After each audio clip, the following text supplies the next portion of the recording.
Alright, this is the Norco RPC-2304 case. It's a 2U case with low profile brackets and supports a full-size ATX power supply and a micro ATX motherboard size. It also has 4 3.5-inch or 2.5-inch hot swap bays, so you can use a solid state drive or a 3.5-inch spinning disc. You have on the front power, reset, and then various status LEDs along with USB 3.0 and USB 2.0. And then you have the rack mount ears to put it into 2U of space. Just like most cases, this has 4 screw holes for 632 thread screws that have to be very small and countersunk.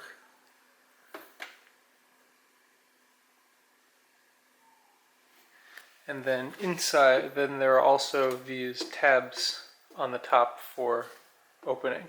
I'm going to open those now. Once inside the case, we're greeted with the internals. So in terms of cables, we see we have a USB 3.0 header along with a 2.0 header, 3 40mm fans, or at least what I assume to be 40mm fans, all of the headers for the I/O on the front, and then the fans with PWM 4-pin connectors, but only 3 pins wired up. If we spin the case around, we can see the SAS 8087 connector here to connect to the backplane for the 4 hot swap drives, as well as a single 4-pin Molex connector. There's also what looks to be a mounting for a 2.5-inch internal drive in case you want to store a system drive that isn't in one of the hot swap bays. And if you look underneath, there's nothing else underneath the hot swap bays all the way to the front of the case. So it's possible that you could mount a fan in the brackets here. Those aren't shown in any of the pictures online that I've seen, and it looks like you can also mount more fans on this side. I'll need to measure to see if those are 40mm, 60mm, or something bigger. This out now, and in terms of height between the backplane and the underside of the case, it looks like there is about 55mm, just about 55mm of clearance. So if your motherboard is a Supermicro motherboard and has the CPU cooler fairly far back, your cooler is going to have to be under 55mm in height. Another thing to note is that the opening itself is only 21mm, I'm sorry. And if that's in inches, then it's 8 inches. So if you have a standard 9.5 or 9.6-inch micro ATX motherboard, there is going to be a good chunk of that with the RAM slots underneath the hot swap bays. This is also something to note because power supplies can sometimes be relatively long. I think the one that I'm going to be using is 170mm long. So it looks like this actually does have enough space to store the full-size ATX power supply along with the modular cables and still have room to move them in various directions. I've run into issues in the past where I had the RPC-230, which is a 15.25-inch depth case just like this one, and in between the hard drive mounting in the top and the 5.25-inch drive right underneath it, the power supply did not have room for the modular cables, so I had to use something else. Alright, in my curiosity, I have completely disassembled the case. It was held together mostly with more of these countersunk 632 screws that are usually used for mounting hard drives into cages and caddies like this. What I had to do was I had to take off the rack mount handles first. Those were 3 screws on each side. And then I popped off 2 screws on each side that were screwed into these points. And then there were also 4 screws on the other side, on the underside, sorry. And it appeared that that would allow this to pull off. And what you can actually see is that, yes, there are some mounting holes, and if you go and check the size on them, those are 45 millimeter mounting holes. So it could possibly be that this is for a larger fan than 40 millimeters, because if these are FFB 0412 VHN, and let's check the size on them.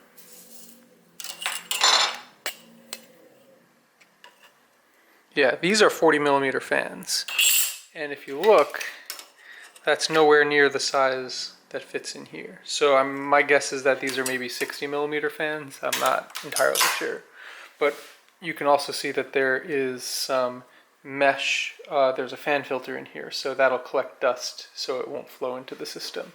But this makes it easier to go and actually mount those fans. But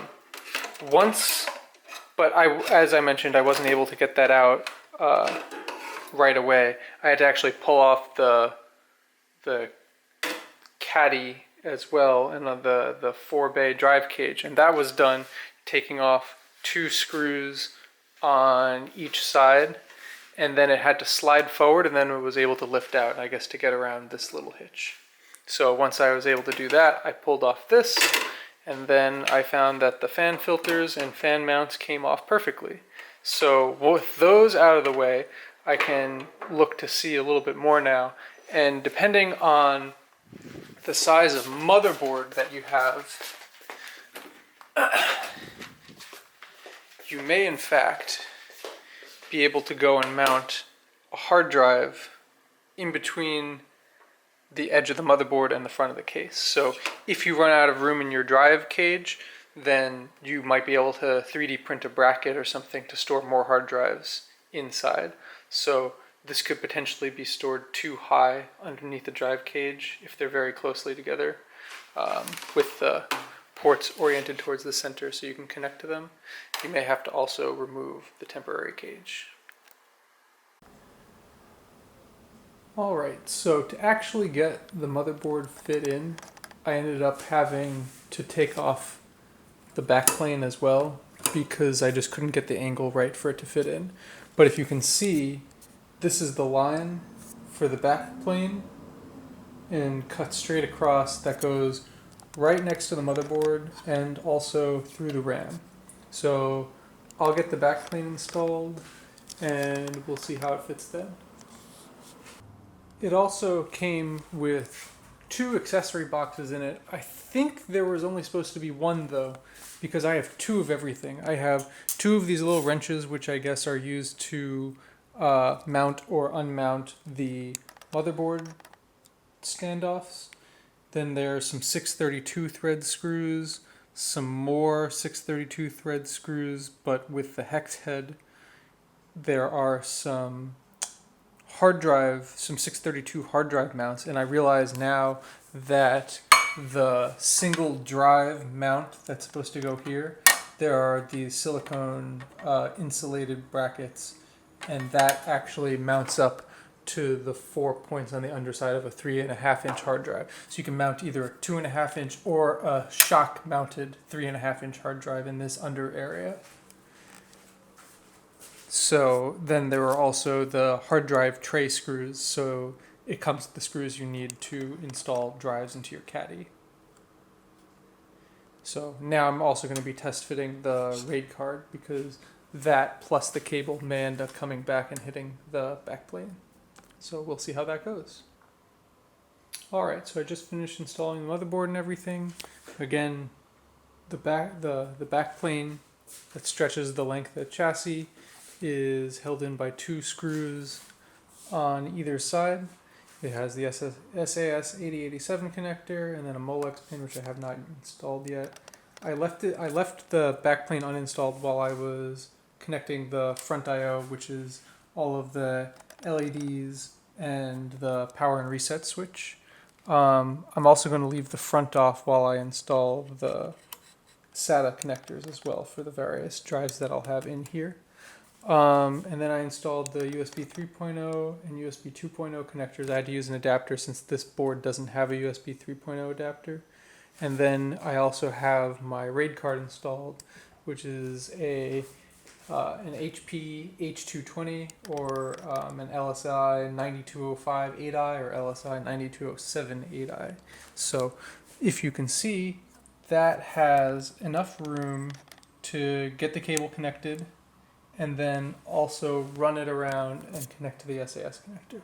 And I think I could even use the top port if I really wanted to. So it may require like a right angle adapter, but I think I could actually fit it in if I wanted to squeeze it.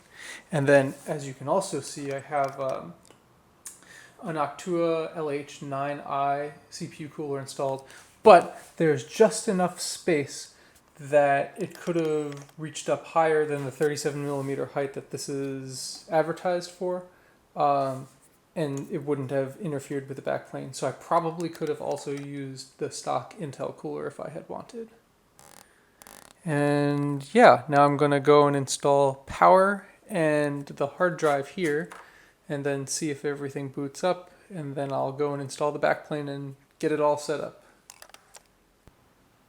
Alright, so I've gotten all of the cabling done, and I think it's all ready to go for installing the drive cage. So I ended up having to use not the SFX power supply, but rather the big full-size ATX power supply. It's a Seasonic X series, so it should run without the fan in fanless mode until it reaches about 50% load, and it's a 550 watt power supply, so I don't think I'm going to be having any issues with heat. If it does run, then it'll be sucking air out of nowhere since the top plate has no vents, but I think there will be enough airflow to keep it running reliably. As you can see, the modular cables, there is enough room in between the hard drive cage and the modular area to run cables. However, because the Supermicro board has the motherboard and 8-pin motherboard power cable all the way on the far side, it has to run pretty tightly across in order to make it without using an extension. So that's really the only downside of this. Also, there's not enough clearance to run the cable without removing the RAM, so I had to remove the RAM and then add that back in. So you can see I have the Molex connected for the drive cage, and I have a little USB stick as well that will be running ESXi. So I think it's all good to install the drive cage and boot it up to see what happens. And all of these cables will just get smushed underneath, hopefully, underneath the drive cage. So I'll be test fitting that now as well. Alright, I just learned something very interesting about this motherboard. If you can see, there is a USB 3 header and then a USB 2 header. And those connect with these two cables down, and it looks like it goes to each of the ports, one for USB 3, one for USB 2. However, my system was unable to boot when I had both cables plugged in. I tried it on two different motherboards and I figured, oh crap, it boots when the USB type 2.0 is plugged in, but not the 3.0. And originally I was also using this 3.0 2.0 adapter, so I had this and this plugged in at the same time, and the system wasn't booting at all. My Supermicro board was making a bunch of beeping, and then this board, an Asus B150M, was just sitting there with a black screen. So what I just found out is that if I only have one plugged in, it works with both of the ports, even though only one of the ports is 2.0 and the other port is 3.0, as evidenced by the blue. They both work regardless of which header you plug in. So right now I have 3.0 plugged in and 2.0 hanging there, and both of the ports work. I can plug it into this port, this 2.0 port. So you can see my Logitech node is there, and the mouse is moving around on the BIOS screen. And then I can go and move it to the 3.0 port. And again, the mouse is still moving. So now I'll shut down the system. And then I'll take out, I'll take out the 3.0 header and put in just the 2.0 header. I'll flip the system back on.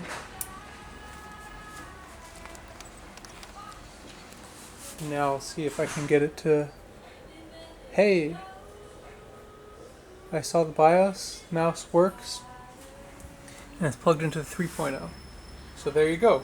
Both ports work on only one cable.